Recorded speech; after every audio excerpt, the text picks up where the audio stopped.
अस्सलाम वालेकुम नाज़रीन, प्रोग्राम कराची टुडे और मैं हूं आपका मेज़बान बिलाल खान। सबसे पहले नजर डालेंगे टॉप स्टोरीज पर, जिन स्टोरीज को आज प्रोग्राम का हिस्सा बनाया गया है। कराची में डकैती मुज़ाहमत पर शहरियों के कत्ल का 7 साला रिकॉर्ड भी टूट चुका है, जबकि 2022 में 102 शहरियों को डाकुओं ने फायरिंग करके बेरहमी से कत्ल किया है। कराची, हैदराबाद और सक्खर की अगर बात की जाए तो वहां पर दहशतगर्द हमलों का खतरा इस वक्त लाहक है, जबकि दहशतगर्द कानून नाफिज करने वाले दफातर और सरकारी इमारतों को भी निशाना बना सकते हैं। इस बात का भी इंदिया दे दिया गया है।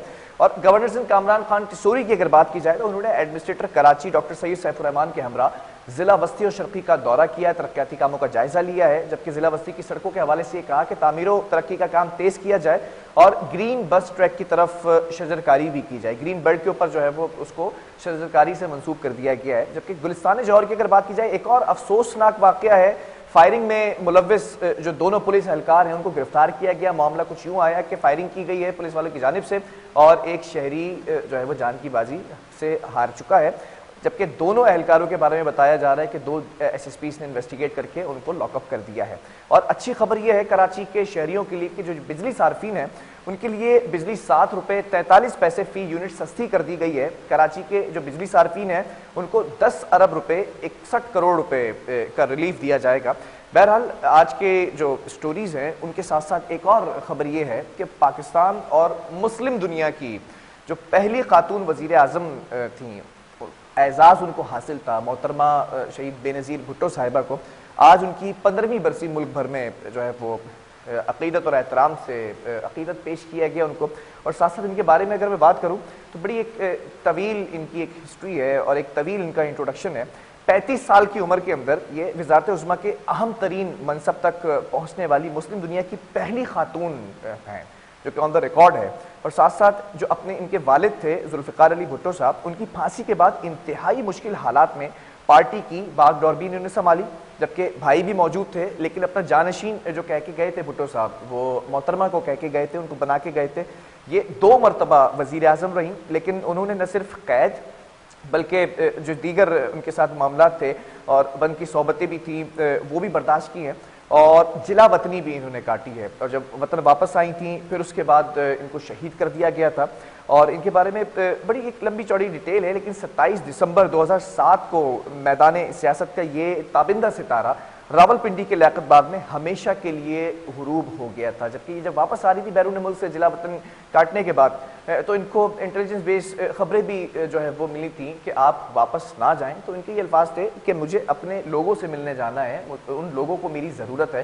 तो आई, जबकि ये भी कहा गया, एक हमला भी हुआ था पहले कराची के अंदर, उसके बाद भी कहा गया कि अब आप जो है वो पब्लिक में ना जाएं, लेकिन फिर भी ये ना रुकी। और 15 साल गुजरने के बाद जब बेनज़ीर भुट्टो साहिबा वापस आईं तो कातिलों को ये मालूम नहीं था कि जो बहादुरी की मिसाल कायम करने जा रही हैं उसके लिए बड़ी कुर्बानियाँ भी देनी पड़ेंगी। तो मोहतरमा ने बड़ी कुर्बानियाँ दी और उसके बाद हमने देखा कि जब इनको शहीद किया गया उसके बाद लोगों ने जौक दर जौक आके वोट कास्ट किए और पीपल्स पार्टी की फिर वफाक के अंदर हुकूमत आई। बहरहाल जो क्राइम की स्टोरीज हैं, क्राइम से हवाले से उसके हवाले से बात करेंगे। गुलिस्तान जौहर के अंदर जो आज मामला हुआ है उसे स्टार्ट लेते हैं।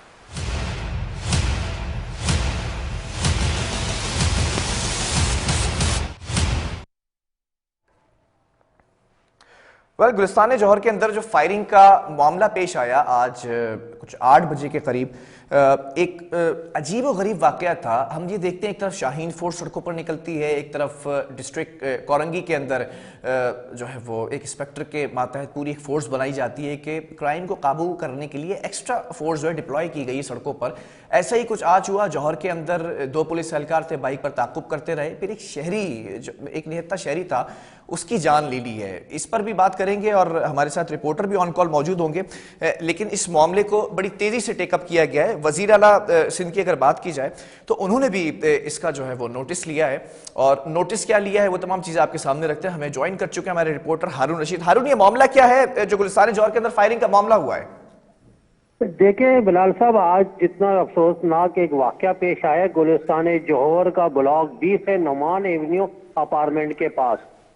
आज जब इससे पहले हमारे पास इतलाई रेक्सो अदारे से आई कि जो है ना एक शख्स को जो है ना नामालूम अफराद की फायरिंग से जहां बाग हो चुका है। हमने भी यही लेकिन जब इसकी मैंने तहकीकात की, हम जरा भी आगे गए तो पता चला कि पुलिस एहलकारों के हाथों ये नौजवान आमिर हुसैन, जिसकी जांबाक होने वाली की शनाख्त हुई थी, वो हलाक हुआ है। अच्छा। तो इब्तदाई तौर पर पुलिस एहलकारों ने जो ना फायरिंग करने के बाद ये जब मौके पे जांबाक हो चुका तो शाइन फोर्स के एहलकार जो कि मौके से फरार हो चुके थे। फरार होने के बाद ये अपने आला अफसरान के पास गए, वहां पे इन्होंने जाके उनको अफसरान को बताया और उनको मिसगाइड किया कि जो है ना हमने रोकने का इशारा किया था, मोटरसाइकिल सवार थे, 2 अफराद थे, इनके साथ एक बच्ची थी, कुछ असला वगैरह था, जिसपे ये फरार हुए। हमने ताक़ुब किया और फायरिंग के तबदले में जो है ना एक शख्स जांबाक हो चुका है। ठीक है। लेकिन हैरान कुन मोड़ उस वक्त सामने आया जब वाकई की CCTV फुटेज K21 न्यूज को मौसूल हो गई थी और इसके बाद आला पुलिस अफसरान को भी मौसूल हो गई। उस फुटेज के अंदर पुलिस के तमाम जो इन्होंने शाइन फोर्स के ये 2 एहलकार नहीं थे, ये 3 एहलकार थे और 2 मोटरसाइकिलों पर थे। ठीक है। अच्छा, इन CCTV फुटेज के अंदर पुलिस एहलकारों को जो है मोटरसाइकिल पे और पैदल आते हुए वाज़िया तौर पर देखा जा सकता है, जबकि शहरी को भी जो है CCTV फुटेज में जो है एक अपार्टमेंट के जो पार्किंग एरिया है उसमें जो बाइक खड़ी करते हुए अपार्टमेंट की सीढ़ियां चढ़ते हुए जा रहा है। पुलिस एहलकार ने जब इसकी तरफ असला ताने तो पलट के देख भी रहा है और कह रहा है कि इशारतन उसने जैसा इंसान कहता है कि भाई असला क्यों ताना है। उस दौरान पुलिस एहलकारों ने फायरिंग कर दी है, जो मौके पर ही आमिर हुसैन जांबाक हो चुका था। हारून, ये बताइएगा, 2 जो सीनियर अफसरान हैं उन्होंने इस मामले को इन्वेस्टिगेट किया है, उसके बाद फिर ये 3 पुलिस के जो एहलकार हैं इनको लॉकअप कर दिया गया है, मुकदमे का भी कहा जा रहा है कि दर्ज किया जाएगा क्या?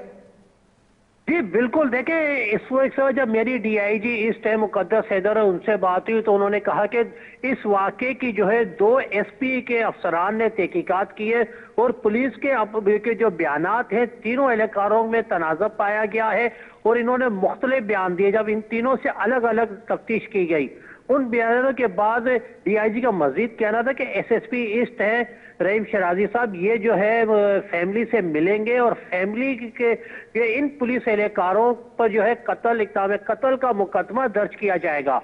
अभी तक ये मुकदमा दर्ज नहीं हुआ क्योंकि फैमिली वो इस वक्त खुद अपने एक गम के अंदर है और इसके बाद अगर फैमिली रात गई या कल मुकदमा दर्ज कराना चाहेगी तो बाकायदा मुकदमा दर्ज होगा फैमिली के जो भी उनके वालिद के या उनके सिस्टर के मोतियत में, नहीं तो फिर दूसरी सूरत में पुलिस जो है ना सरकारी मोतियत में यह वाक़े का मुकदमा दर्ज करेंगे। अच्छा, इसमें हैरान कुन एक चीजें और भी है बुला साहब कि आमिर हुसैन है जो इसका वालिद है, इसको एक्साइज डिपार्टमेंट में बताया जा रहा है कि उसका ये मुलाजिम है और ये इसका जो आमिर हुसैन इसको भी जो है सरकारी मुलाजिम बताया जा रहा है। इब्तदाई तौर पर जब हमारी बात हुई उनका कहना है कि ये फिशरी का मुलाजिम था। अच्छा, इसके बाद ये एक मोड़ हो रहा था कि इसकी जो सिस्टर है उसका भी बयान आ रहा है, मंजर आम पर सामने आया, उसने भी आके बयान दिया और वो सिंधी ड्रामों की अदाकारा है, मुख्तलिफ सिंधी ड्रामे। इब्तदाई तौर पर जो मामले को इन्वेस्टिगेट किया गया है, पता लगाया जा सका कि क्यों गोली मारी गई है शख्स को?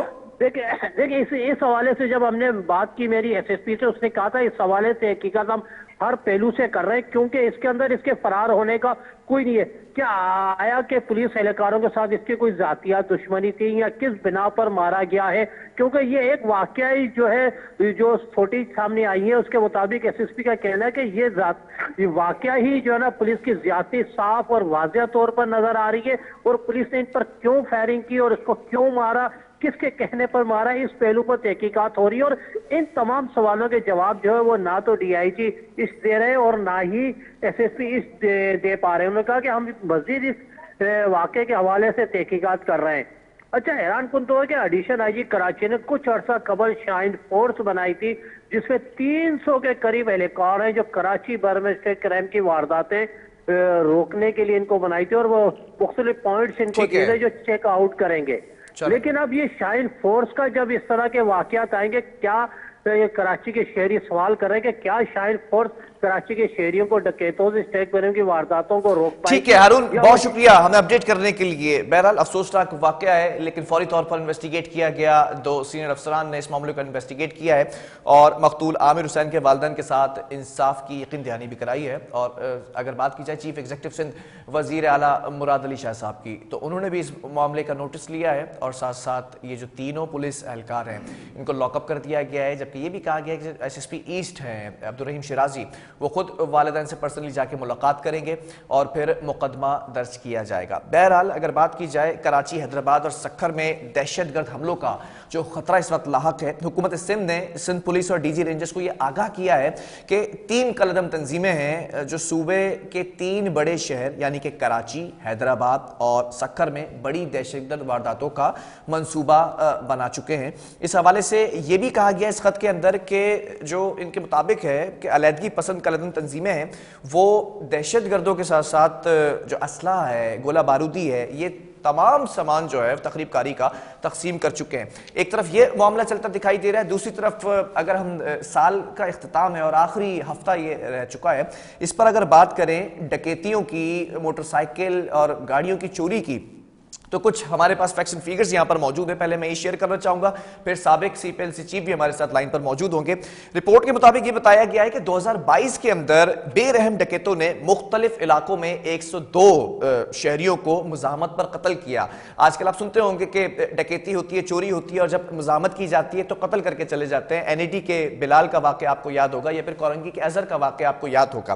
फिर अगर मैं आगे बढ़ के आपको ये बताऊं कि इस साल में 56,650 शहरी मोटरसाइकिलों से महरूम हुए हैं, जबकि अगर पिछले साल की बात की जाए तो पिछले साल ये तादाद कम थी, यानी कि इस साल 10% ये ज्यादा बढ़ी हैं चोरियां और डकैतियां। साल 2022 की अगर बात करूं तो 2211 शहरी अपनी जो पर्सनल उनकी गाड़ियां हैं उनसे भी महरूम हुए, जबकि गुज़िश्ता साल की अगर बात की जाए तो उसमें ये तादाद कुछ कम थी। यानी कि ऐसा लगता है कि जो CPLC के फैक्ट्स एंड फिगर्स हैं उसमें ये वाज़े तौर पर नजर आ रहा है कि क्राइम जो रेशो है वो बढ़ता चला जा रहा है। वजूहात क्या है? एडिशनल IG की अगर बात की जाए, कराची पुलिस चीफ जो है इस वक्त जावेद आला मोटो, वो स्ट्रेटजीज बनाते नजर आते हैं। फिर अगर IG सिंध की बात की जाए तो वो भी इस पर बात करते नजर आते हैं। फिर सेफ सिटी प्रोजेक्ट की बात की जाए, ये तमाम चीजें डिस्कस होती हैं, लेकिन इसका हल क्या है? हमारे साथ इस वक्त साबिक CPLC चीफ अहमद चुनाई साहब ऑन कॉल मौजूद हैं। अहमद साहब बहुत शुक्रिया वक्त देने के लिए। अभी मैंने कुछ फिगर्स आपके सामने रखे हैं जो स्टैटिक्स हैं, ये बताते हैं कि पिछले साल की निस्बत इस साल मोबाइल फोन्स की बात की जाए, मोटरसाइकिल्स की बात की जाए या फिर गाड़ियों की बात की जाए या फिर लोगों की कीमती जानों की बात की जाए, सबके जो इस वक्त आदाद शुमार हैं उनमें इजाफा हुआ है। क्या कहेंगे? बिस्मिल्लाहिर्रहमानिर्रहीम। देखिए, क्राइम की जो सूरत हाल है उस स्ट्रीट क्राइम की वो कोई बेहतर नहीं है और मैं समझता हूँ कि वक्त के साथ साथ और ख़राब होती जा रही है। इसकी बहुत सारी वजूहात हैं, आपने खुद ही इसको बयान कर दिया कि जहाँ हम सेफ सिटी प्रोजेक्ट की बात कर रहे हैं, जहाँ हम यहाँ से ड्रग माफिया को ख़त्म करने की बात कर रहे हैं, जहाँ हम एक अकाउंटेबिलिटी की बात कर रहे हैं, वो नज़र नहीं आती। सेफ सिटी प्रोजेक्ट अरसे दराज से 10-15 साल से हम सुन रहे हैं, आज आ रहा है, कल आ रहा है, टेंडर्स मंजूर हो गए हैं, इसकी बजट में प्रोविजन हो गई है, लेकिन अनफॉर्चुनेटली हम उसको कर नहीं पाए हैं। दूसरी बात यह है कि हमने कभी भी जो इलाका पुलिस है उसको एक्टिवेट करने की बात नहीं की, बल्कि हमने रिलाई किया है जो स्पेशल यूनिट्स हैं उन सेल्स पे। तो ये स्पेशल यूनिट्स और सेल कराची की 2.5 करोड़ की आबादी को, जो 4,500 स्क्वायर किलोमीटर से ज़्यादा का एरिया है, उसको मैनेज नहीं कर सकते।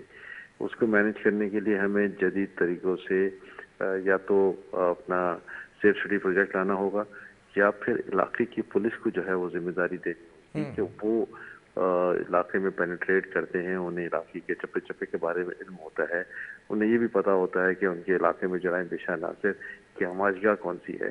तो जब ये सारी चीज़ें इल्म हैं तो फिर अकाउंटेबिलिटी जो है वो इलाका SHOs पे आनी चाहिए, ना कि स्पेशल यूनिट्स पे।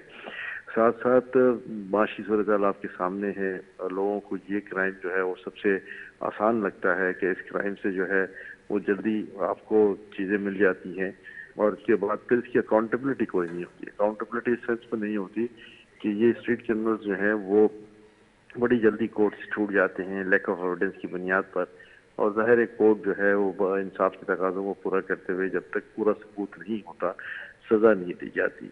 सज़ा होती भी है तो बहुत जल्दी ये बाहर आ जाते हैं اور میں یہ سمجھتا ہوں کہ ڈر اور خوف نہیں ہوتا کہ یہ دوبارہ پکڑے جائیں گے اور دوبارہ کچھ سزا ہو جائے گی، اور پکڑے بھی جاتے ہیں تو پھر کورٹ سے بری ہو جاتی ہے. تو یہ صورتحال جو ہے وہ ان کو انسینٹیوائز کرتی ہے، اور یہ کرائم جو ہے وہ میں سمجھتا ہوں آج کل جی جو زوروں پر ہے اس کی سب سے بڑی وجہ یہ ہے.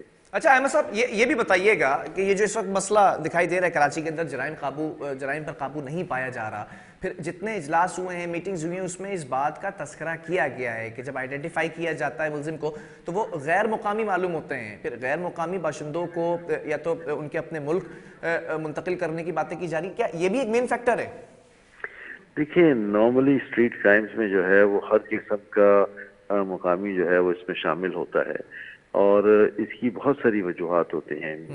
یہ بات بھی ٹھیک ہے کسی حد تک کہ غیر مقامی لوگ بھی اس میں انوالو ہیں، لیکن اس میں مقامی لوگ بھی انوالو ہیں، اور ان کے پاس ہائیڈ آؤٹس اچھی ہوتی ہیں، وہ اپنے علاقوں میں بھاگ جاتے ہیں، وہاں چھپ جاتے ہیں. تو اس کی وجہ سے میں یہ ہمیشہ یہ کہتا ہوں کہ ہمیں علاقہ پولیس کو جو ہے وہ ذمہ دار قرار دینا پڑے گا کہ ان کو اپنے علاقوں سے کرنل سے صفایا کرنا پڑے گا. دوسری بات اس میں بڑی امپورٹنٹ یہ ہے کہ کمیونٹی پولیسنگ کا رواج جو ہے شہر میں جگہ جگہ ہونے کی ضرورت ہے، اور یہ کمیونٹی پولیسنگ ایسے علاقوں میں کہ جہاں کرمنلز رہتے ہیں وہ ممکن ہی نہیں ہے کہ کمیونٹی پولیسنگ ہو اور وہ اس علاقے میں یا تو رہ سکیں یا آپریٹ کر سکیں. آپ نے پچھلے دنوں جب سی پی ایل سی کو بڑا ایکٹیو دیکھا تھا کمیونٹی پولیسنگ کے معاملے میں، تو ان علاقوں میں کرائم ریٹ 0 تھا. اب چونکہ یہ کمیونٹی پولیسنگ کا رواج آہستہ آہستہ ختم ہوتا جا رہا ہے اور لوگ اس پہ دھیان نہیں دے رہے، تو یہ جرم جو ہے ان علاقوں میں جہاں کبھی نہیں تھا وہاں پھر بڑھ کے سامنے آ رہا ہے. ٹھیک ہے، بہت شکریہ احمد جنید صاحب آپ کے وقت کا. سابق سی پی ایل سی چیف ہمارے ساتھ موجود تھے، اور کچھ رپورٹ جو میں نے آپ سے شیئر کی ناظرین، اس میں یہ واضح طور پر دیکھا جا رہا ہے کہ کرائم کے اندر واضح طور پر اضافہ ہوا ہے، اور سی پی ایل سی بھی کافی ایکٹیو ہے اور بہتر طریقے سے ایکٹیو ہو سکتی ہے، اور پولیس کی جو اسٹریٹجی ہے اس کو اگر مزید مؤثر بنایا جائے تو اس طرح کے معاملات سامنے نہ آئیں جو آج گلستان جوہر میں معاملہ پیش آیا. بہرحال وقفے کی طرف جائیں گے، اس کے بعد کچھ بات کریں گے. کراچی میں جو بجلی صارفین ہیں ان کے لیے کچھ اچھی خبر ہے.